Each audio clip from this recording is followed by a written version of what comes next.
বাঁচতে পারবে না, সে সে কাউকে ছাড়বে না। ভৌতিক, রহস্যময়, গা ছমছমে ভূতের ঘটনা শুনতে কে না চায়? আর সেটা যদি হয় সত্যি ভূতের ঘটনা, তাহলে গায়ের লোমগুলি কেমন খাড়া হয়ে ওঠে। বাইরে একা বেরোলে মনে হয় কেউ পিছনে দাঁড়িয়ে আছে। এই রকম একটি সত্যি ভূতের ঘটনা নিয়ে আমাদের আজকের নিবেদন, জিনের জানাজা।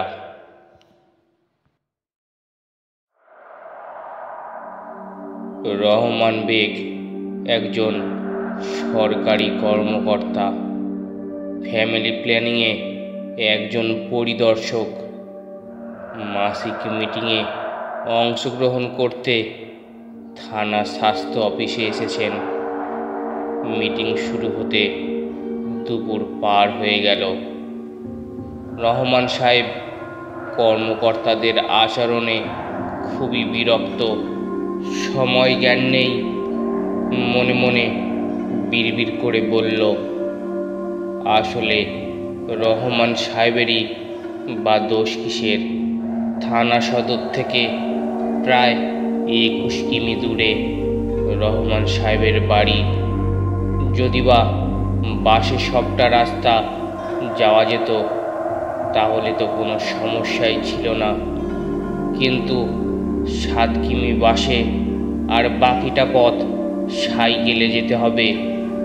তাই সন্ধে হবার আগে যত তাড়াতাড়ি সম্ভব রওনা হওয়া যায় ততই ভালো। কিন্তু কি দুর্ভাগ্য, মিটিং শেষ হলো মাগরিবেরও প্রায় 1 ঘন্টা পর। ঘড়িতে তখন 9টা ছুঁই ছুঁই। বাস স্ট্যান্ডে এসে দেখে কোনো বাস নেই। মফস্বল শহরগুলোতে এটা একটা সমস্যা। 8টার পরে কোনো বাসই ছাড়তে চায় না। মোটামুটি 8-10 জন লোক এক জায়গায় জড়ো হয়েছে যাওয়ার উদ্দেশ্যে। এমন সময় একটি টেম্পু এগিয়ে আসলো। এই লোকগুলোকে একটি নির্দিষ্ট গন্তব্য পর্যন্ত ডাবল ভাড়া দিয়ে পৌঁছে দিতে রাজি হলো। টেম্পুতে বসে রহমান সাহেব খুবই দুশ্চিন্তা করতে লাগলো। এই পথটা না হয় টেম্পুতে সবার সাথে চলে যাওয়া যাবে, কিন্তু বাকি পথটুকু কেমন করে একা একা যাবে? গ্রামের দিকে তো 8টা না বাজতে বাজতেই ভুতুড়ে নীরবতা সৃষ্টি হয়ে যায়। রহমান সাহেব মনে মনে কিছুটা ভয় পেতে লাগলো। রহমান সাহেব টেম্পু থেকে নির্দিষ্ট গন্তব্যে নেমে কেনার চা পানের দোকানটার দিকে পা বাড়ালো। রহমান সাহেব থানা সদরে আসলে ওনার সাইকেলটা কেনার ওই চা পানের দোকানে রেখে দিয়ে যায়। দোকানদার হেকমত আলী খুবই সজ্জন ব্যক্তি। যে কেউ এনার দোকানের কাছে সাইকেল রিক্সা রেখে যায়। উনি দোকানের পাশাপাশি এগুলো নজর রাখে। বিনিময়ে কারোর কাছ থেকে কিছু নেয় না, সবাই ওনার কাছ থেকে চা পান খেয়ে যায়। এই যা। রহমান সাহেবকে দেখে হেকমত আলী দেরি হওয়ার কারণ জিজ্ঞেস করল। রহমান সাহেব কারণ বলতেই পাশে দোকানের সামনের বেঞ্চিতে বসা একটি লোক বলে উঠল, সরকারি কর্মকর্তাদের সময় জ্ঞান বলে কিছুই নেই। রহমান সাহেবও তাতে সায় জানালো। 4 কাপে চিনি দুধ দিতে দিতে হেকমত আলী বার কয়েকবার রহমান সাহেবকে আজ রাতে থেকে যাওয়ার জন্য অনুরোধ করল। রহমান সাহেব বেশি রাত হওয়াতে ভয় পেলেও বলল, না রে ভাই, থাকা যাবে না। বাড়িতে স্ত্রী সন্তানরা দুশ্চিন্তা করবে। হেকমত আলী মেনেও নিল।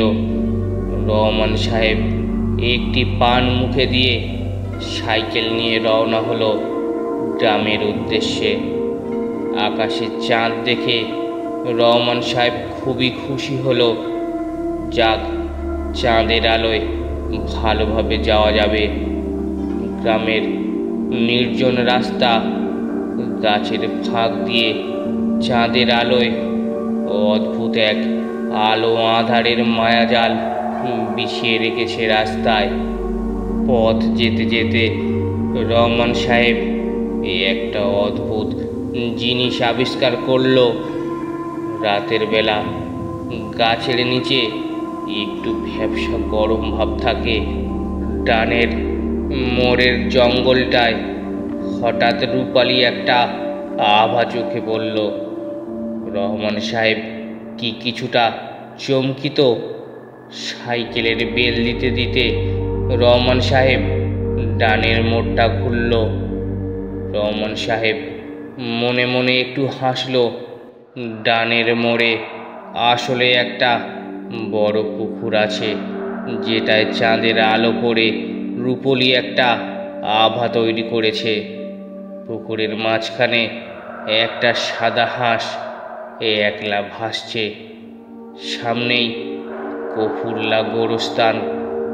রহমান সাহেব আবার গোরস্থানকে ভয় পায় না, যদিও এই গোরস্থান নিয়ে অনেক কথা প্রচলিত আছে। রহমান সাহেব আবার সাইকেলে বেল বাজাচ্ছে। রাস্তায় কেউ নেই, তবুও রহমান সাহেব সাইকেলে ইচ্ছা করে বেল বাজাচ্ছে।